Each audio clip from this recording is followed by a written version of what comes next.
What's up guys, it's Ed from TechSource, and today we are going to be looking at ASUS's new flagship motherboard based on the X99 chipset. This is the ROG Rampage 5 Edition 10, a completely spec'd out high-end motherboard for both Haswell E and Broadwell E processors. If you guys have been in the market for a high-end EATX motherboard that offers all of the bells and whistles, then this may very well be the motherboard you've been waiting for. Don't get too excited though, because this will cost you $600, which puts the Rampage 5 Edition 10 out of reach for most. So before we get into all the good stuff, let's take a look at the box and the contents inside. When it comes to packaging, ASUS never disappoints. I feel like presentation is just as important as everything else. So opening up the flap, we are greeted by a plastic shield protecting the motherboard, and below that we have another box which includes all of the additional cables and accessories.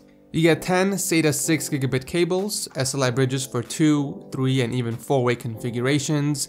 They've also included their dual-band Wi-Fi antennas, 1 fan extension card along with the I/O frame, and 2 ROG coasters, which I thought was very cool. The motherboard also comes with Supreme FX Hi-Fi, a front panel headphone amp that delivers sound exactly how the studio intended. Pure unadulterated audio delivered straight to the listener's ears. The ESS, DAC, and amp work in harmony to faithfully reproduce every detail without distortion or jitter. It's perfect for hardcore gamers that need to hear every little detail, from gunshots to enemy footsteps. Essentially, this eliminates the need to buy an aftermarket sound card.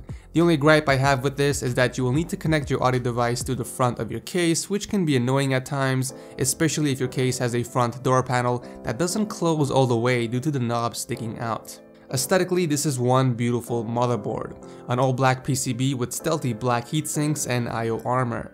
I do wish that the top heatsink didn't protrude out as much, or better yet, if it was located slightly lower on the motherboard, because installing a radiator with 120mm fans proved to be impossible. The heatsink on the board came in contact with the fan, so I was forced to go with an alternate route. For I/O, ASUS has gotten rid of the ugly I/O shield, and now everything is pre-mounted, which not only looks cooler, but will help make the installation process easier. I'm very glad that ASUS has gone with a neutral black look. Combine that with the new Arra Rgb Lighting, and this motherboard will practically look good in any build. The lights are controlled by the Arra software, and you can change the LEDs to any color you want using the color wheel. You can not only give it some pretty cool effects, but you can also change the color individually for each area or synchronize all the colors together. The parts of the motherboard that light up are the armor for both the I/O and Supreme FX, the ROG text in the middle, each PCI slot, the ROG logo, and lastly the entire right side of the motherboard. Additionally, there is a 4-pin RGB strip header near the bottom of the motherboard that allows for additional LED strips to be connected. Aesthetics aside, you can expect high-end performance from this board as well. I mean, it didn't break 3 world records and set 14 global first places for no reason. You get 40-lane support with 4 PCI 3.0 16X slots and 1 PCI 2.0 4X and 1X as well. This means you can have up to 4-way SLI or crossfire configurations depending on how many lanes your CPU provides. Speaking of graphics cards, the Rampage 5 Edition 10 also comes with 4 reinforced PCI slots, which they are calling Safe Slot. It basically prevents the GPU from sagging and adds overall strength to each slot, meaning that they are less prone to breaking off. For memory, you get 8 DIMM slots up to a maximum of 128GB of DDR4 RAM with speeds up to 3333 MHz overclocked. The motherboard also doesn't shy on connectivity, giving you 4 USB 3.1 ports, 2 of which are Type A and the other 2 being Type C. You also get 4 additional USB 3.0 and 2 USB 2.0 ports. The motherboard also features dual gigabit LAN ports and 802.11 AC Wi-Fi for transfer speeds of up to 1300 megabits per second. Hooking the antenna up is also a lot easier than before, so instead of screwing them in, you simply snap it in, which is a lot easier. And finally, for storage, you get 1 M.2, 1 U.2, and 10 SATA 6GB ports. On the motherboard, you get 2 USB 3.0 headers and 2 USB 2.0 headers, which is nice to see considering some high-end motherboards only give us 1 and sometimes none at all. For powering the CPU socket, you get an 8-pin up top with the optional 4-pin for a multi-GPU configuration and stable overclocking.